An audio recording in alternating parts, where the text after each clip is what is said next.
कुछ दूर एक छोटा सा खूबसूरत पालमपुर गांव था। वहाँ छोटी छोटी नदियाँ थी, तरह तरह के पहाड़ थे और प्रकृति का बहुत खूबसूरत रूप यहाँ देखने को मिलता था।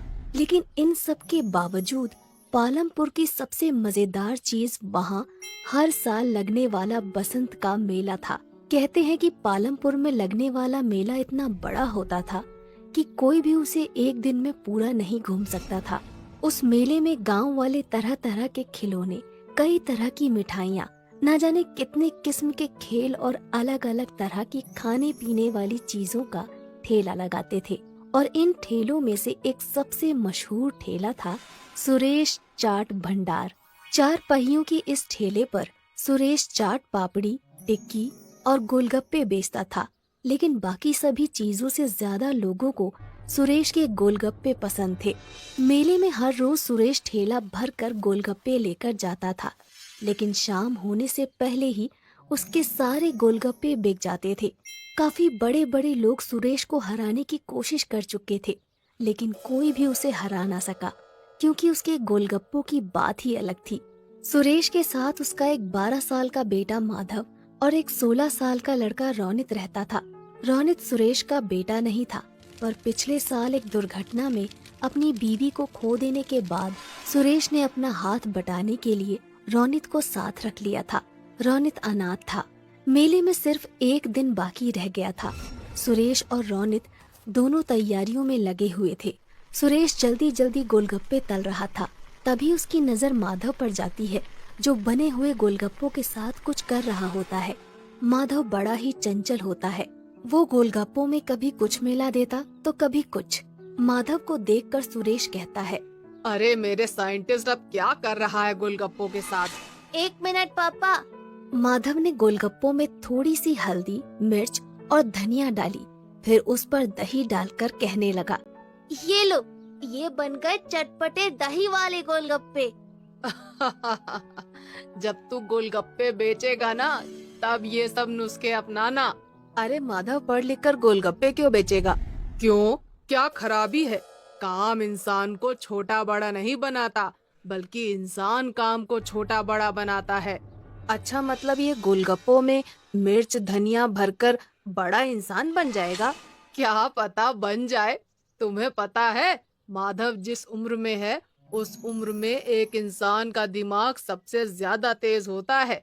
वो ये सब बातें कर ही रहे होते हैं कि तभी माधव चिल्लाता है, ये देखिए पिताजी, मिट्टी के गोलगप्पे।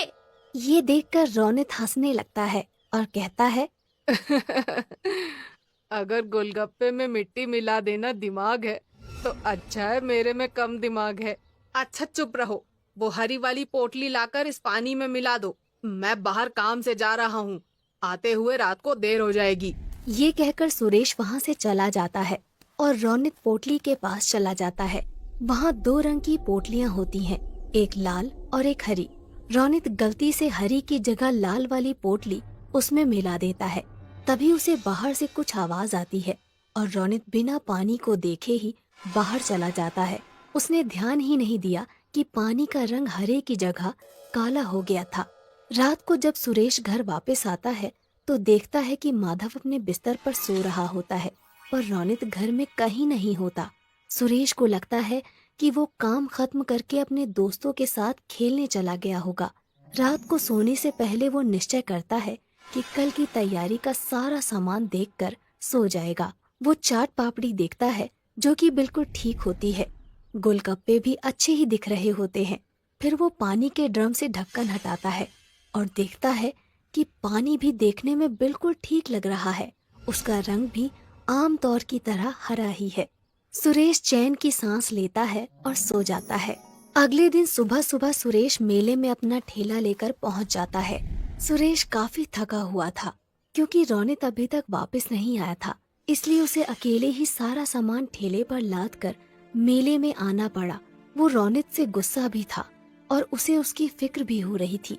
मेले में खड़ा सुरेश रोनित के बारे में सोच ही रहा था कि उसको एक आवाज आती है, भैया गोलगप्पे दो ना। जी देता हूँ। भैया जैसे पिछली बार खिलाए थे ना, तीखे वाले, वैसे ही देना। सुरेश ने उन्हें गोलगप्पे खिलाए। गोलगप्पे मुंह में रखते ही लड़की ने वापस बाहर निकाल दिया और कहा, ये क्या वाहियात गोलगप्पे हैं। सुरेश चौंक गया। लड़की ये कहकर वहाँ से चली गई और सुरेश ने एक गोलगप्पे में पानी भरकर अपने मुंह में रखा। उसने फौरन उसे बाहर निकाल दिया क्योंकि गोलगप्पे का स्वाद सचमुच बहुत खराब था। जल्द ही ये खबर पूरे मेले में फैल गई और कोई भी सुरेश से गोलगप्पे लेने नहीं आया। शाम तक एक भी गोलगप्पा नहीं बिका और परेशान होकर सुरेश वापस जाने लगा।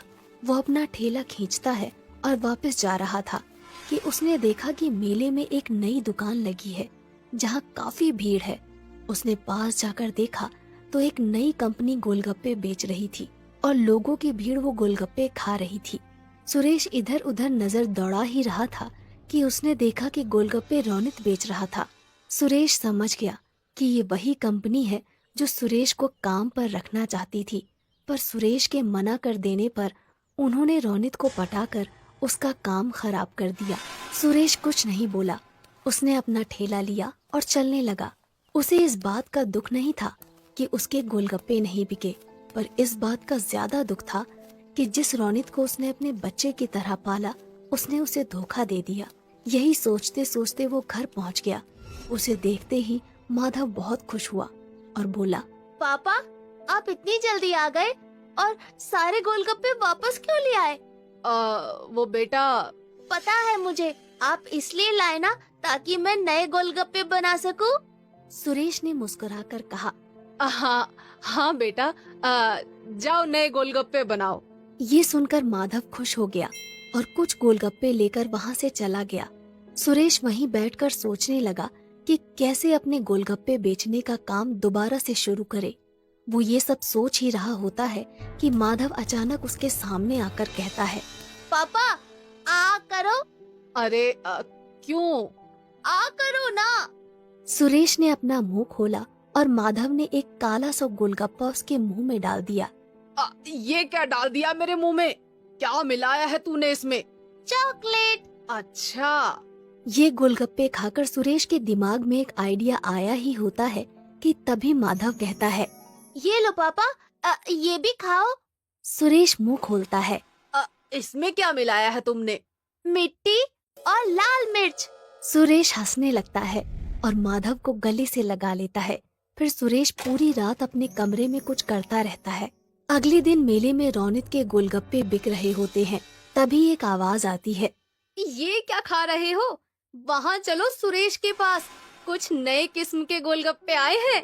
ये सुनते ही सब सुरेश के पास चले जाते हैं और देखते हैं कि उसके ठेले पर चॉकलेटी रंग के बेहद खूबसूरत और अलग से गोलगप्पे रखे हैं। सब वो गोलगप्पे खाते हैं और सुरेश की बहुत तारीफ करते हैं। तभी रौनित वहाँ आता है और कहता है, तुमने ये कब बनाए? मेरे जिस बच्चे का तुम मजाक उड़ाते थे उसी का आइडिया है ये। ये किसके गोलगप्पे हैं? चॉकलेट के। अच्छा, मैंने तुम पर बहुत भरोसा किया था रौनित, पर तुमने वो तोड़ दिया। रौनित कुछ कहने ही वाला होता है कि अचानक भीड़ से आवाज आती है, और गोलगप्पे दो भैया। अरे भैया, और गोलगप्पे तो खिलाओ। अरे बिल्कुल बिल्कुल, अभी खिलाता हूँ मैं।